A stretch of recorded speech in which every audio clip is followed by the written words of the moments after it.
अस्सलाम वालेकुम स्टूडेंट्स, मैं कहता हूं सब खैरियत से। आज हम बात करेंगे 9th क्लास केमिस्ट्री के first chapter introduction to chemistry के सेकंड लेक्चर के हवाले से। लास्ट टाइम हमने फर्स्ट लेक्चर में केमिस्ट्री का इंट्रोडक्शन लिया था और साथ में चंद ब्रांच डिस्कस की थी।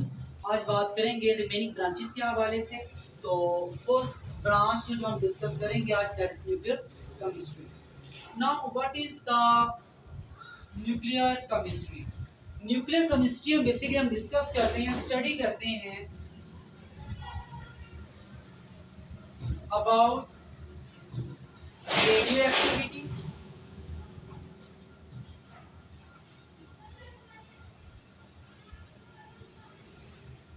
Nuclear process and nuclear properties.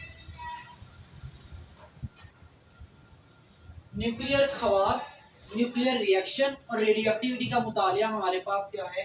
Nuclear chemistry. Now what is the meant by radio activity? Radio activity basically कहा जाता है द एमिशन ऑफ रेडिएशन। शुआ के या शुआएं जो हम खारिज करते हैं का प्रोसेस डिस्कस करेंगे। हमारे पास क्या है?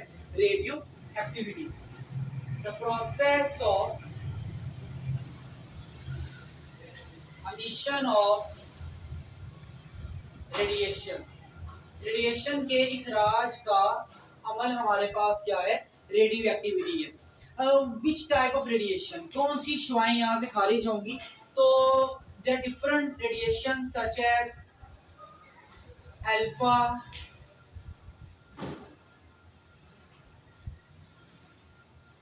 बीटा और गैमा। तो डिफरेंट तरह के रेडिएशंस हैं जो यहाँ से एमिट होंगी और रेडिएशंस को एमिट करने का जो फिनोमिना है, प्रोसेस है, अमल है, इसका radio activity and in the study in the nuclear chemistry. इसके अलावा अगर बात करें न्यूक्लियर प्रोसेस के हवाले से, तो there are different nuclear process like nuclear fusion reaction और न्यूक्लियर फ्यूजन रिएक्शन।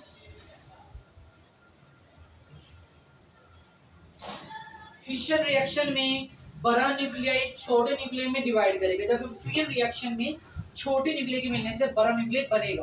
तो these are the nuclear process and the study in the nuclear chemistry. उसके अलावा अगर हम बात करें न्यूक्लियर प्रॉपर्टीज की बात करते हैं, तो ये रेडिएशंस की क्या खवास हैं, इनकी आयोनाइजेशन, इनकी पेनिट्रेशन वगैरह वगैरह, ये सारी बातें कहाँ डिस्कस करेंगे? न्यूक्लियर केमिस्ट्री में। इसके बाद now what is the scope of this branch? इस ब्रांच का स्कोप क्या है? देखें, हमने फूड को प्रिजर्व करना हो, इसके अलावा अगर रेडियो एक्टिव एलिमेंट को इस्तेमाल करके इलेक्ट्रिसिटी को जनरेट करना हो, बिजली को पैदा करना हो, इसके अलावा रेडियो थेरेपी है। तो डिफरेंट नंबर ऑफ एग्जांपल्स और scope of the nuclear chemistry. Even के किसी एनिमल, किसी प्लांट की बॉडी में अगर रेडिएशंस एब्जॉर्ब हो जाती हैं, तो एब्जॉर्ब होने के बाद उस ऑर्गेनिज्म की बॉडी पर क्या चेंज आएगा, that also study in the nuclear chemistry. ये हमारे पास आपकी फर्स्ट ब्रांच की। अब हम बात करेंगे second branch about the environmental chemistry.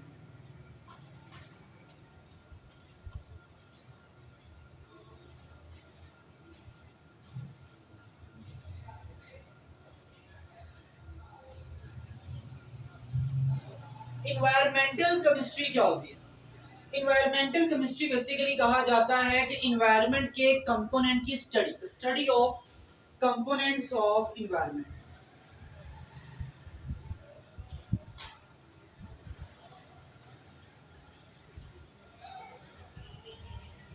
माहौल के क्या अज्जा हैं, माहौल किन कंपोनेंट्स के मिलने से बना है, उन तमाम की स्टडी को हम लोग क्या नाम देंगे? Environmental chemistry.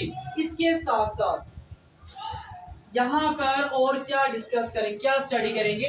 पहले तो डिस्कस करेंगे कंपोनेंट्स ऑफ एनवायरनमेंट। इसके साथ साथ डिस्कस करेंगे कि इंसानी सरगर्मियों का, ह्यूमन एक्टिविटीज का, उसके माहौल पर क्या असर होगा। That also study in the environmental chemistry and also study about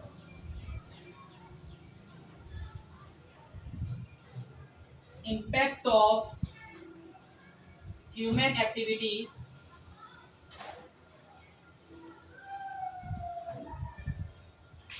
on his environment. इंसान का अपनी सरगर्मियों का अपने माहौल पर क्या असरअंदाज होगा, क्या इफेक्ट होगा, ये सारी बातें कहाँ डिस्कस करेंगे एनवायरमेंटल कमिस्ट। जैसे हम डिफोरेस्टेशन करते हैं, अब जंगलात की कटाई करने का नुकसान क्या होगा कि आपके पास जो चरिंद परिंद हैं इन तमाम के जो हैबिटेट है वो डिस्टर्ब होगा। उसके अलावा डिफोरेस्टेशन की वजह से CO2 गैस को इस्तेमाल करने वाले जानदार हैं उनकी तादाद में कमी आएगी। तो there are different effect of the deforestation. और करता कौन है? ह्यूमन।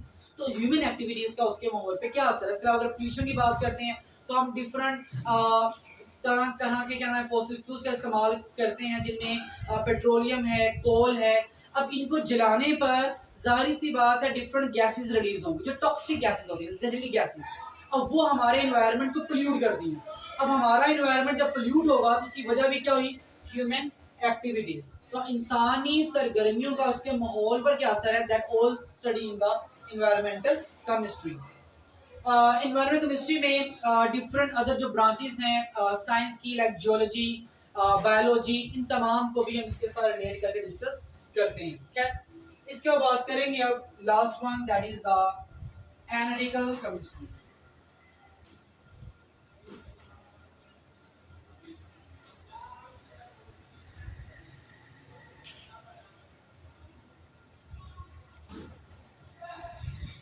एनालिटिकल केमिस्ट्री की जो बात की जाए तो सिंपली से इसमें हम स्टडी करेंगे, study about separation of components of sample. किसी भी सैंपल के कंपोनेंट्स की अलैदगी को, सेपरेशन को कहाँ डिस्कस करेंगे? इन एनालिटिकल केमिस्ट्री के अंदर। इसके अलावा there also study and analyse the components, और इन कंपोनेंट्स की एनालिसिस करेंगे, उसको एनालाइज करेंगे और उसका तज्जिया करेंगे, उसके बारे में डिटेल डिस्कस करेंगे। This all is about the analytical chemistry. अब यहाँ पर एनालिसिस बेसिकली दो तरह की होती है। One is the quantitative analysis and one is the qualitative analysis.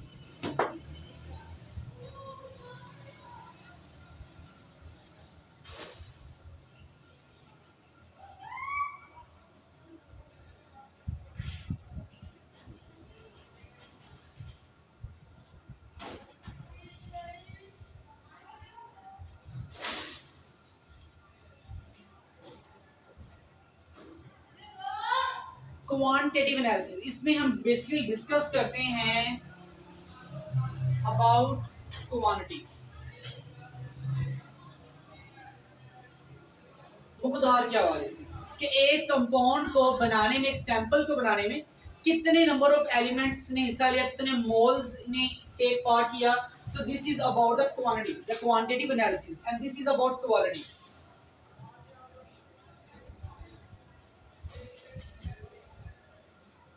Quality is the माहियत कि उसकी क्या नेचर थी, उनकी क्या प्रॉपर्टीज थी, क्या खवास थे जिन कंपोनेंट्स ने मिलकर एक सैंपल, एक कंपाउंड को तैयार किया। तो this analysis are discuss in analytical chemistry. इसके अलावा अगर इसकी स्कोप की बात करते हैं तो चाहे फूड इंडस्ट्री हो, चाहे हम डिस्कस करें एनालिसिस के हवाले से डिस्कस करें, चाहे हम बात करते हैं आपके इंडस्ट्रियल लेवल के हवाले से, in all we are discuss about the analytical chemistry. तो ये हमारे पास स्कोप था इस लास्ट ब्रांच का।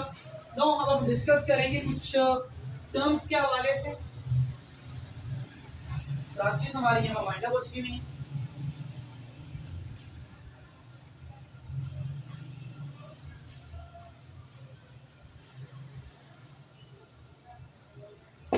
हमने फर्स्ट लेक्चर में एक टॉपिक डिस्कस किया था मैटर का, मादा। What is the matter? Matter क्या होता है? मैटर बेसिकली हमने पढ़ा था एक ऐसी चीज है, कोई भी चीज जिसका एक खास वजन हो और एक खास एरिया कवर करे, this is called the matter.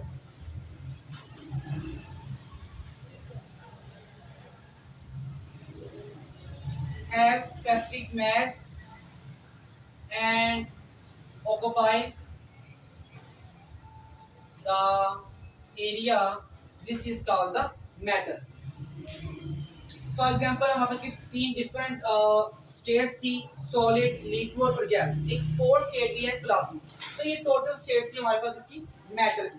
But now we are discuss here the types of matter.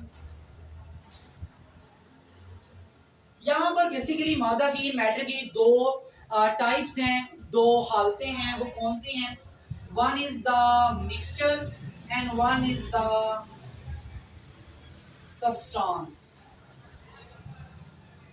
ना अब इसी के ऊपर चैप्टर है हमारा। अगर हम बात करें मिक्सचर के हवाले से, तो मिक्सचर कहा जाता है the impure state of matter. Impure ना खालिस।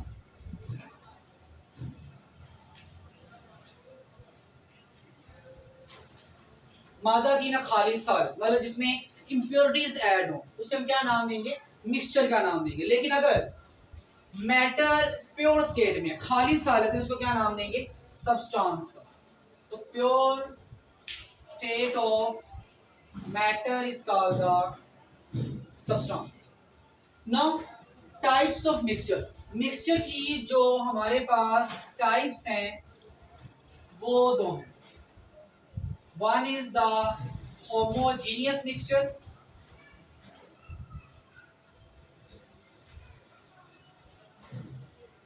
And one is the heterogeneous mixture.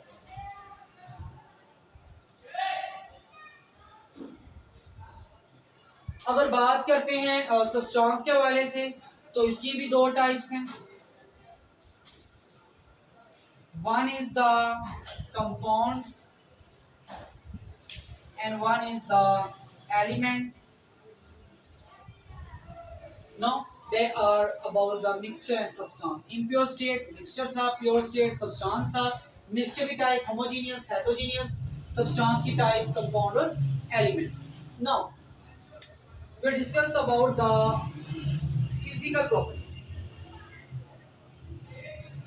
जब हमने भी types discuss की हैं mixture की और substance की, इन types को हम further आने वाले different lectures के अंदर explain करेंगे briefly कि ये क्या है और क्या नहीं है। फिलहाल अभी तक इतना काफी इनका। नाउ नेक्स्ट फिजिकल प्रॉपर्टीज क्या होती है? फिजिकल प्रॉपर्टीज कहा जाता है तब एक खसूसियात, ऐसी खसूसियात जो किसी भी शय की तबई हालत के मुतालिक हो, associate with the physical state of substance.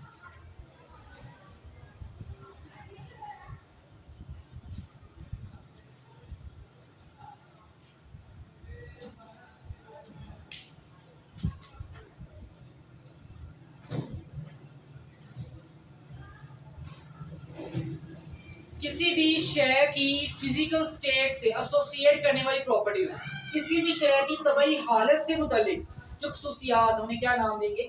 Physical properties, तबई खसूसियात का नाम दिया जाता है।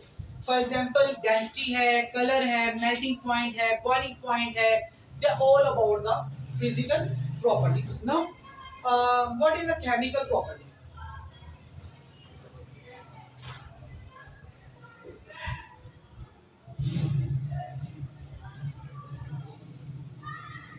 केमिकल प्रॉपर्टीज कहा जाता है the different properties which are relate to the composition of substance.